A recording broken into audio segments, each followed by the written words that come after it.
Everyone. Today we are going to discuss topic of biology, that is branches of biology. Branches of biology में आज हम study करेंगे कि हमारे पास कितनी ब्रांचेज हैं बायोलॉजी के। 9 ब्रांचेज हमारे पास बायोलॉजी के हैं, हम उनको डिस्कस करते हैं one by one. There is a biochemistry, molecular biology, environmental biology, marine biology, fresh water biology, parasitology, social biology and biotechnology. Further हम इनको वन बाय वन स्लाइड में रीड करते हैं क्या क्या हमारे पास कौन कौन सी हैं। नंबर फर्स्ट हमारे पास आ जाता है parasitology. The word para means beside, cyto means food and logy mean study. Study of parasite, इसमें हम पैरासाइटिक ऑर्गेनिज्म के बारे में स्टडी करेंगे। It is a branch of biology in which we study of parasitic organisms. Parasitic organisms कौन से organisms होते हैं? ऐसे organisms that live in the host body, किसी भी ऑर्गेनिज्म के बॉडी पे वो रहते हैं और बदले में उनको या तो नुकसान पहुंचाते हैं या तो उनको डिजीज़ काज करते हैं। पैरासाइटोलॉजी में हमारे पास ऐसे ऑर्गेनिज्म आ जाते हैं। उनमें हम उनकी स्टडी ऑफ लाइफ साइकिल, उनके हम लाइफ साइकिल के बारे में स्टडी करते हैं, उनके मोड ऑफ ट्रांसमिशन के बारे में स्टडी करते हैं। लाइफ साइकिल मतलब कि वो कहाँ कहाँ पे रहते हैं, किस तरह के उनके पास लाइफ साइकिल हैं, और मोड ऑफ ट्रांसमिशन किस तरह की उनकी ट्रांसमिशन होती हैं। फॉर सपोज़ अगर हम एड्स की बात करते हैं तो वो किस तरह फैलता है। इन सारी चीज़ों को हम डिस्कस करते हैं अपने पैरासाइटोलॉजी में। एग्जाम्पल्स की हमारे बात करते हैं तो रिंग वर्म भी एक फंगल डिजीज़ है जो कि एक सर्कुलर इन्फेक्शन हो जाता है।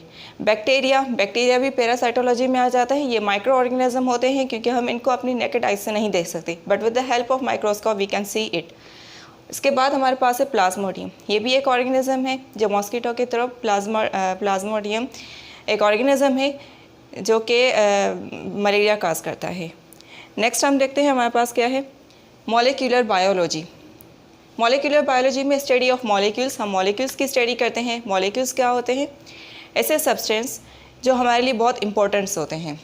It is a branch of biology in which we study about organism at molecular level. किसी भी ऑर्गेनिज्म को हम उसके मॉलिक्यूलर लेवल पर स्टडी करते हैं तो हम बोलेंगे कि वो मॉलिक्यूलर बायोलॉजी है। मॉलिक्यूल हमारे पास मैक्रो मॉलिक्यूल्स भी आ जाते हैं। Macro means large and molecule means substance, और इन्हें हम बायो मॉलिक्यूल्स भी बोलते हैं। The word bio means life and molecule means substance, means के ऐसे सब्सटेंस जो हमारी लाइफ के लिए बहुत इंपॉर्टेंट होते हैं। हमारी बॉडी किससे बनी हुई है? इन बायो मॉलिक्यूल्स की ही तो बनी हुई है।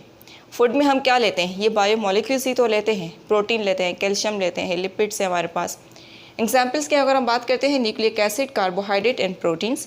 न्यूक्लिक एसिड इनकी हमारे पास 2 टाइप्स आ जाती हैं, RNA and DNA. DNA deoxy ribonucleic acid and RNA ribonucleic acid. अगर हम कार्बोहाइड्रेट्स की बात करते हैं तो कार्बोहाइड्रेट में क्या होता है? कार्बन, हाइड्रोजन, ऑक्सीजन ही तो होता है। नेक्स्ट अगर हम बात करते हैं प्रोटीन, तो उनकी बहुत सारी स्ट्रक्चर्स होती हैं, primary structure, secondary structure, tertiary structure. इन सब की स्टडी का हम आ जाते हैं मॉलिक्यूलर बायोलॉजी। नेक्स्ट हम बात करते हैं microbiology. The word micro means small and biology means organisms. It is a branch of biology in which we study about micro organisms. ऐसे ऑर्गेनिज्म जिन्हें हम अपनी नेकेड आई से ना देख सकते, with the help of microscope हमें देख सकते हैं, इन्हें हम बोलते हैं माइक्रोबायोलॉजी। हमारे पास एग्जाम्पल आ जाते हैं viruses, bacteria, pathogenic fungi. Viruses इनकी भी बहुत सारे टाइप्स हैं हमारे पास। अगर हम बैक्टीरिया की बात करते हैं तो बैक्टीरिया भी बहुत तरह के होते हैं, cocci, bacilli, spirilla, vibrio and comma. Pathogenic fungi ऐसी फंजाई होती हैं जो डिजीज़ काज करती हैं। बहुत सारी फंजाई हमारे लिए बेनिफिट भी होती हैं, कुछ हार्मफुल भी होती हैं। नेक्स्ट स्लाइड में हम बात करते हैं सोशल बायोलॉजी। सोशल बायोलॉजी में हमारे पास सोशल इंटरेक्शन आ जाता है। एक स्पीशीज़ के साथ दूसरी स्पीशीज़ का क्या इंटरेक्शन है, ये हम पढ़ते हैं सोशल बायोलॉजी में। Social biology is concerned with the social interactions within the population of a given species, similar type of organism interbreeding, produce fertile offspring. Social interactions की बात करते हैं हम, और इनमें हम सिमिलर टाइप ऑफ स्पीशीज़ की बात करते हैं जो कि ऑर्गेनिज्म होते हैं जो इंटरब्रीड करते हैं और प्रोड्यूस करते हैं ऑफ स्प्रिंग। मीन्स के ऐसे ऑर्गेनिजम्स जो अपने जैसे ही बच्चे पैदा करते हों और जो फर्टाइल हों, मीन्स के आगे उनकी जनरेशन जा सके। इसके पास हमारे पास सोशल बिहेवियर, उनका हम सोशल बिहेवियर देखते हैं, किस तरह का उनका सोशल बिहेवियर है। एग्जाम्पल है हमारे पास एक हनी बी का, हम सपोज एक एग्जाम्पल लिया है हमने। हनी बी में हमारे पास आ जाती हैं वर्कर्स, क्वीन, और इसके बाद सोल्जर्स आ जाती हैं। अब वर्कर्स का काम क्या होता है कि वो नेक्टर को कलेक्ट करती हैं, क्वीन का काम होता है रिप्रोडक्शन करना, और सोल्जर्स का काम होता है प्रोडक्शंस करना। ये किस तरह इनका बिहेवियर है, किस तरह उनका सोशल इंटरेक्शन से आपस में, ये सब हम स्टडी करते हैं सोशल बायोलॉजी में। नेक्स्ट हम बात करते हैं environmental biology, study of environment. अब हम इन्वायरमेंट में हमारे पास क्या आ जाता है, एयर आ जाता है, वाटर आ जाता है, टेम्परेचर आ जाता है, इन सब की स्टडी में हम करते हैं environmental biology. It is deal with the study of environments and effects of an organism. किसी भी ऑर्गेनिज्म पे उस इन्वायरमेंट का किस तरह का इफेक्ट है वो हम स्टडी करते हैं इन्वायरमेंटल बायोलॉजी में। हम क्योंकि ये सारी चीज़ें नॉन लिविंग है, एयर, वाटर, सॉइल, टेम्परेचर, लेकिन ऑर्गेनिज्म इन पे इफेक्ट तो करते हैं, इनका कोई ना कोई तो आपस में रिलेशनशिप है, ये सारा हम स्टडी करते हैं इन्वायरमेंटल बायोलॉजी में। उसके बाद है हमारे पास marine biology. Marine biology salty water होता है, समंदर का खारा पानी होता है। Study of organism which are found in the sea and oceans. ऐसे ऑर्गेनिज्म जो हमें सीज एंड ओशंस में मिलते हैं उन्हें हम बोलते हैं कि ये मैरीन बायोलॉजी है। उनका वहाँ पे किस तरह का बिहेवियर है, किस किस तरह की चैलेंजेस आती हैं उनके पास, किस तरह को उनके लिए एडेप्शंस है, वो किस तरह सर्वाइव करते हैं, ये सारी चीज़ें आ जाती हैं मैरीन बायोलॉजी में। सीज एंड ओशंस हमारे पास एग्जाम्पल है उनका physical and chemical character of their environment. उनका फिजिकल और केमिकल कैरेक्टर मीन्स के वाटर की कंपोजिशंस क्या है, पीएच पावर क्या है, उन सब का, ये सारी चीज़ें हम स्टडी करते हैं मैरीन बायोलॉजी में। उसके बाद है हमारे पास fresh water biology. Fresh water bodies, इनमें जो फ्रेश वाटर बॉडीज़ आ जाती हैं, study of life in the fresh water bodies, physical and chemical characters. Physical and chemical characters यही हुआ कि इसकी वाटर की कंपोजिशंस क्या है और पीएच पावर क्या है।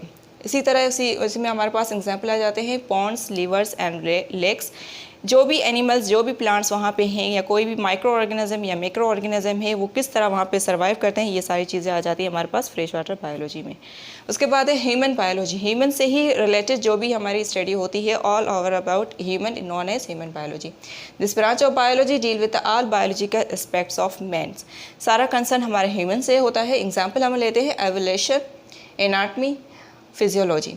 एवोल्यूशन, इर्तका, किस तरह वजूद में हम लोग आए, किस तरह उनकी इर्तका हुई, एवोल्यूशन हुए।